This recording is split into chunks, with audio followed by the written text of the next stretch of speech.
நரமுடி கருக்கிறதுக்கு, அதே மாதிரி கொட்டின முடியெல்லாம் வளர்கிறதுக்கு, நல்ல கருன்னு வளர்கிறதுக்கு வீட்டிலையே ஹேர் ஆயில் எப்படி பண்ணுறதுன்னு சொல்லித்தரேன். இது பீட்ரூட்டு ரொம்ப முக்கியம். இதில் கொஞ்சம் கருஞ்சீரகம் 2 ஸ்பூனு, 2 ஸ்பூன் வெந்தயம் எல்லாம் ஒரு கிளாஸ் பாட்டிலில் போட்டு வைங்க. கிளாஸ் தான் ரொம்ப முக்கியம்.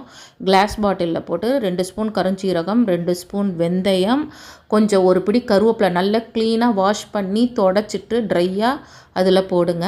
அதுக்கப்புறம் பீட்ரூட்டை கட் பண்ணி வச்சுக்கணும். பீட்ரூட்டை பச்சையாக தோல் இருந்தாலும் பரவாயில்ல, ஆனால் நல்லா வாஷ் பண்ணிவிடுங்க. மண்ணு இல்லாமல் நல்லா வாஷ் பண்ணி சின்ன சின்ன பீஸாக கட் பண்ணி அதுக்குள்ளே போடுங்க. அப்புறம் முழு நெல்லிக்காயும் அது மாதிரி கட் பண்ணி போடுங்க. அது விதையை எடுத்துகிட்டு இந்த பாருங்கள், இந்த மாதிரி கிளாஸ் பாட்டிலில் போடணும். போட்டு நல்ல செக்கு எண்ணெயாக அதில் விடணும். இது ரொம்ப நல்லது. அப்படியே முடி கருக்கும். கலரே பார்த்திங்கன்னா எண்ணெயோட கலர் நல்ல ப்ரௌன் ஆகிடும்.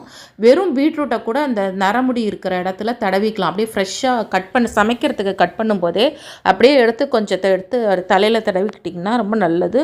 முடி கருக்கும். அது ஹேர் ஆயில்.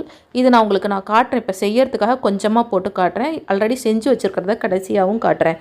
இதை மாதிரி முழு நெல்லிக்காவையும் கட் பண்ணி அதில் போடுங்க. அப்படியே ஊறிட்டே இருக்கணும். அது பாட்டு ஊறிட்டே இருக்கட்டும். இதை கிளாஸ் பாட்டிலில் போட்டு நல்ல செக்கு எண்ணெயாக விட்டு, வேணும்னா நீங்கள் ஆலிவ் ஆயில் போட்டுக்கலாம், விட்டமின் இ ஆயில் போட்டுக்கலாம், எதை வேணால் போட்டுக்கலாம். நல்ல தேங்காய் எண்ணெய் ரொம்ப முக்கியம்.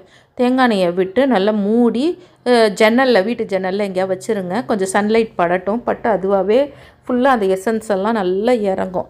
அப்புறம் நீங்கள் வேணுங்கும்போது ஒரு 3 நாள் கழித்து யூஸ் பண்ணிக்கலாம். அந்த பாருங்கள், செக்கு எண்ணெய், தேங்காய் எண்ணெய், அதை நான் அதில் விடுறேன்.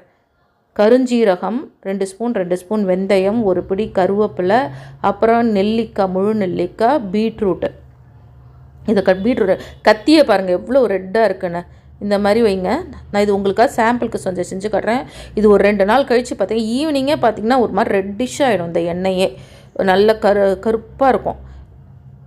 இதை அப்படியே ஜன்னலில் வச்சுருங்க. அதுக்கப்புறம் இந்த பாருங்கள், ஜன்னலில் வச்சுருக்கேன். இப்போ ஏற்கனவே செஞ்சு வச்சுருக்கிற எண்ணெயை காட்டுறேன். பாருங்கள், கலர் பார்த்திங்களா எப்படி இருக்குன்னு. எண்ணெய் கலரே எவ்வளோ அழகாக இருக்குல்ல. இது அப்படியே தலைக்கு தடவிட்டுனா முடி கொட்டுறதெல்லாம் நிற்கும். நல்ல ஹேர் க்ரோத் ரொம்ப நல்லா இருக்கும். அதே மாதிரி நரமுடியும் கருக்கும். இது வீட்டிலே செய்யலாம். நீங்கள் பீட்ரூட் வீட்டு சமையலுக்கு செய்யும்போதே அது ஒரு பீஸை எடுத்து அப்படியே தலையில் எங்கே நரமுடி இருக்கோ அந்த இடத்துலலாம் தடவிக்கங்க. ரொம்ப நல்லது இது. இதில் வேணுன்னா நீங்கள் விட்டமின் இ, ஆலிவ் ஆயில் இதெல்லாம் வேணும்னா மிக்ஸ் பண்ணிக்கலாம். இல்லைன்னா வெறும் செக்கு எண்ணெயே போதும், நல்ல எண்ணெய். இதை அப்படியே மூடி அப்படியே ஜன்னலில் படுங்க, வச்சிட்டிங்கன்னா போகிறோம். அது பாட்டு நல்லா ஊறிட்டு இருக்கும். ஒரு 2-3 நாள் கழித்து நீங்கள் இதை யூஸ் பண்ணிக்கலாம். இது உங்களுக்கு பிடிச்சிருந்தால் லைக் பண்ணுங்கள், மறக்காமல் சப்ஸ்கிரைப் பண்ணுங்கள், ஷேர் பண்ணுங்கள். எல்லாரும் பயன்பெறட்டும்.